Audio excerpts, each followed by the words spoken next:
ഇംഗ്ലണ്ടിൽ പോയി ഡിഗ്രി എടുത്ത് ഒരു മദാമ്മയും കെട്ടി ഞാനിങ്ങി പോരും. അപ്പോഴെങ്ങനെ ഇരിക്കും? ഇങ്ങനെ ഇരിക്കും. എന്നും ഇങ്ങനെ ഇരിക്കുമോ? പുസ്തകങ്ങളുമായി ഇങ്ങനെ ജീവിതകാലം മുഴുവൻ?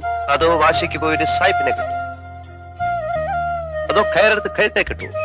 നല്ലേ ചന്ദ്രപിള്ള എന്ന് പറയുന്ന CPയോട് പോയി പറ വേറെ പണി നോക്കാൻ. മോളെ കെട്ടാൻ പോകുന്നവന് നിലയും വില ഉണ്ടാക്കാൻ ശ്രീധരൻ തരുന്നതിന് പകരം ഇംഗ്ലണ്ട് ഡിഗ്രി തേങ്ങാക്കൊലയും. അതിനെ ഉണ്ണികൃഷ്ണൻ ഒന്നുകൂടെ ജനിക്കണം. കാശും പുത്തനും ഒന്നും കണ്ടിട്ടല്ല, നിന്റെ ഒടുക്കത്തെ ഈ സൗന്ദര്യം കണ്ടിട്ടില്ല, സ്വഭാവം അറിഞ്ഞിട്ടില്ല. ഭ്രാന്ത് പിടിക്കുന്ന പോലെ എനിക്ക് ഇഷ്ടം തോന്നിയതാ. മനസ്സിലായ? ആ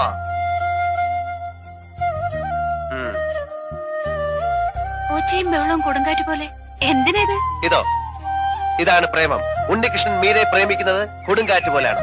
അയ്യോ, അപ്പൊ ഞാൻ പറഞ്ഞു പോവല്ലോ. ഒരു കാര്യം ഞാൻ മന്ദമാരുതനായിക്കളെ. എന്താ?